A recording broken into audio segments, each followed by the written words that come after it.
Mistress Lys, Commander Aldin, it gives me great pleasure to formally welcome the city-state of Alamigo to the Eorzean Alliance.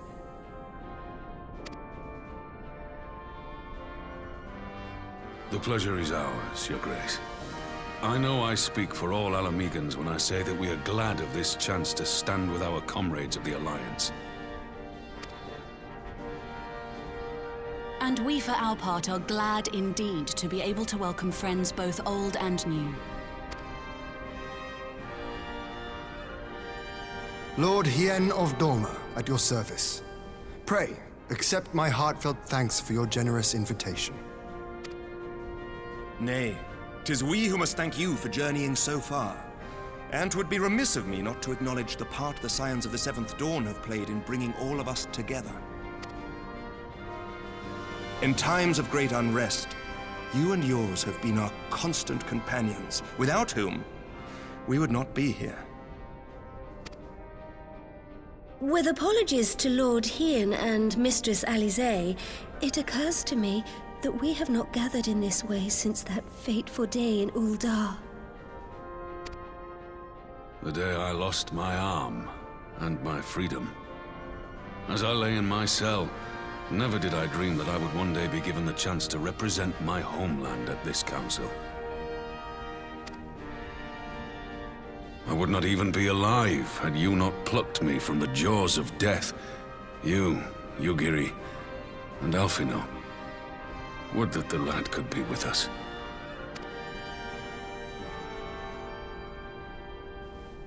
I too owe my presence here to Alphino, in so many ways. Until such time as he returns, I mean to carry on his good work as best I can.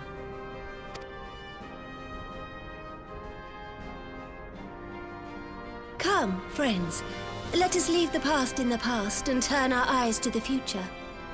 My Lord Hien, pray, tell us how things stand in the East.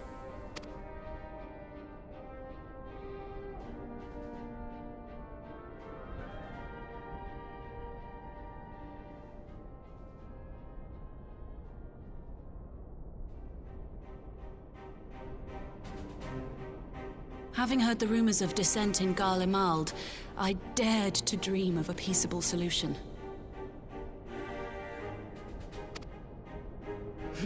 The Empire will not so easily change its ways. If the Garleans have a mind to take back Doma and Alamigo, we'll be hard-pressed to stop them, even with the might of 6 nations. But while we lack the strength to fight the tide, a course may yet present itself, if we read the winds aright. The winds suggest but one course to me. One which leads from the sea unto the river and thence to the source of all our woes. The Ascians. Indeed. All here have felt their blighted touch. It was the bringers of chaos who nurtured the Archbishop's tyrannical ambitions. They who bestowed upon him the secrets of summoning, as they have so many others before and since. And while they remain, we shall know no peace. Our objective is clear. The question is how to achieve it. That our enemy parades about in Xenos' skin poses problems in itself, but ere we get to them, how are we to infiltrate the Empire and get close enough to strike?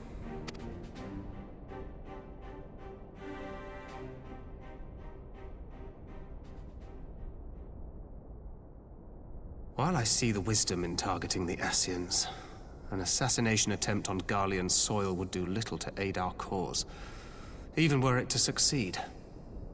It's time we used our enemy's preferred tactic: subterfuge. You have an idea? Speak your mind, Master Thancred. None here know the enemy better than the Scions, and you mayhap best of all.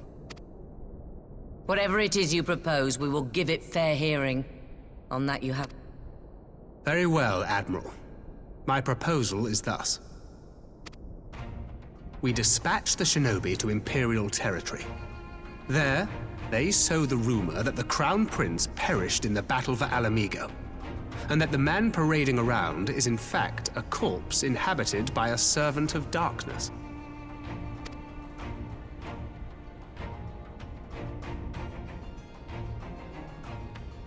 Well, it does have the ring of truth about it.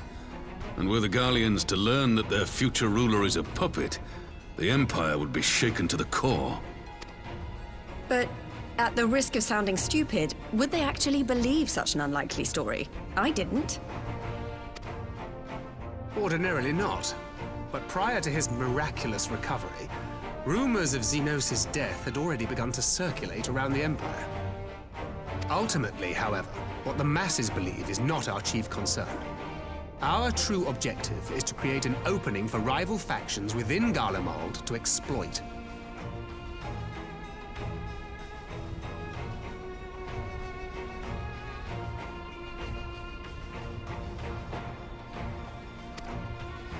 Just as a war of succession erupted in the wake of Emperor Solus' death. A war which raged until but recently, plunging the Imperial House into disarray as nephew and uncle grappled for the throne. It is no coincidence that one of Varus's first acts as Emperor was to name Xenos heir apparent, family feuds being so tiresome when armies are involved. Not all welcomed his choice of successor, however. There is no shortage of individuals who aspire to the throne, who would jump at any chance to seize power. The news that Xenos is not only dead, but a puppet to diabolical forces, would be too enticing to ignore. The Empire would not be quick to recover from a second war of succession. I am no stranger to infiltrating Imperial territory. With a team of operatives gathered from among the Alliance's finest, the plan should have a reasonable chance of success. Doma already has shinobi in place throughout the provinces. We stand ready to act, and act we must. What say you all?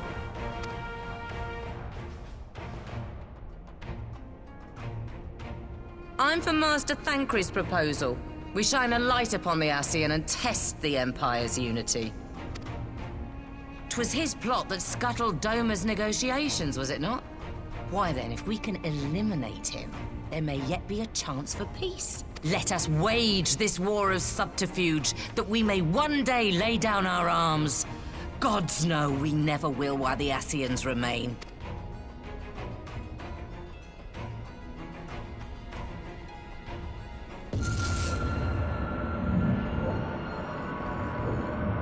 That way. Sorrow.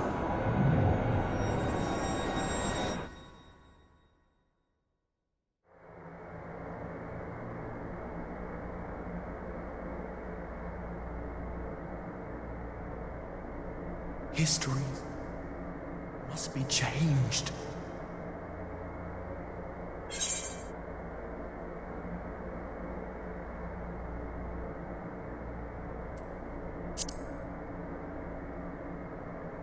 Ahead looms a calamity.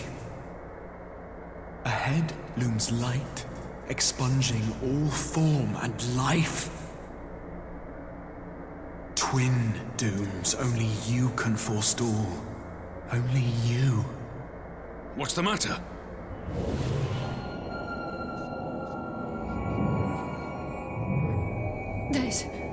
There's a voice! Spies in our midst? Nay, I sense no such presence. Let expanse contract. Eon become instant. Throw wide the gates that we may pass.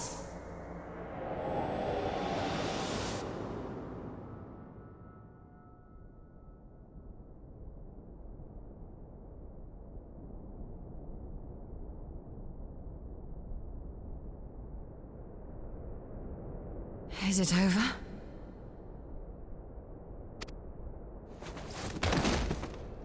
Master Thancred!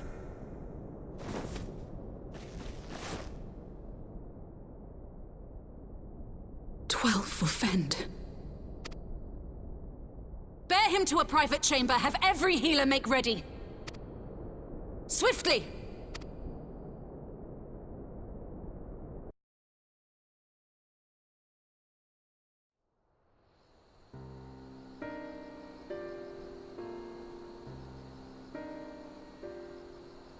Master Thancred remains in slumber.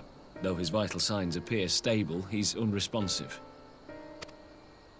What could have done this? And why just him and not the others? I'm afraid we could not identify the cause, my lady.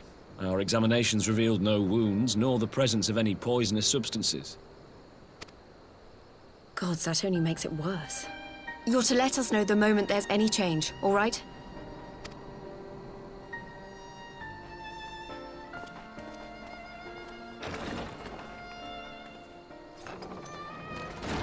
Thank you for coming.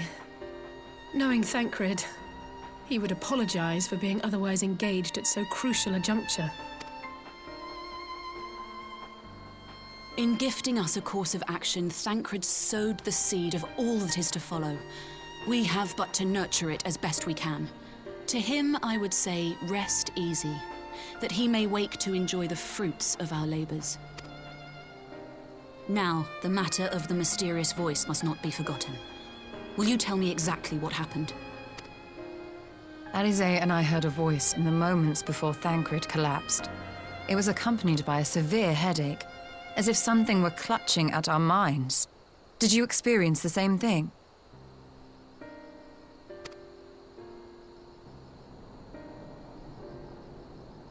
So, in between the voice and the pain, you felt as if you were somewhere else entirely?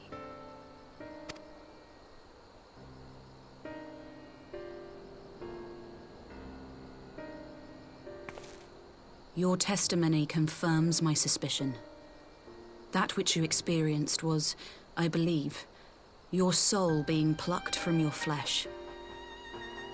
Called.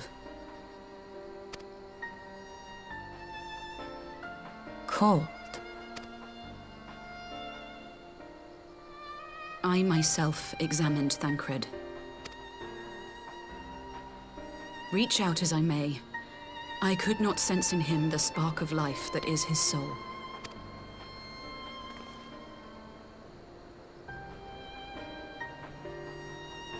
That Thancred alone was stricken so is likely due to his heightened sensitivity to the effects of ether, a consequence of his prior possession by the Ascian Lahabrea.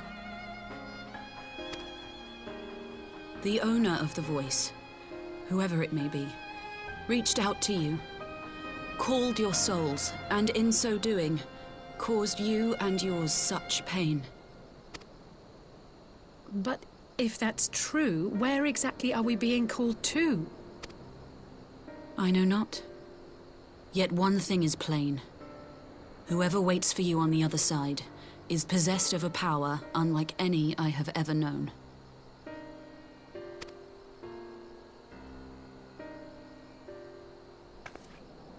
Forgive us, Lys, but may we leave Thancred in your care for a time? As if you had to ask. I may not be a scion anymore, but I'm no less a friend. Don't worry. I'll see to it that Thancred's well looked after. Just focus on solving this mystery, all right? Thank you, Lys. As the Elder Seedseer says, 'tis no ordinary individual we are dealing with. Nor can we discount the possibility of Ascian involvement. Whoever or whatever is behind this, the sooner we find out, the better.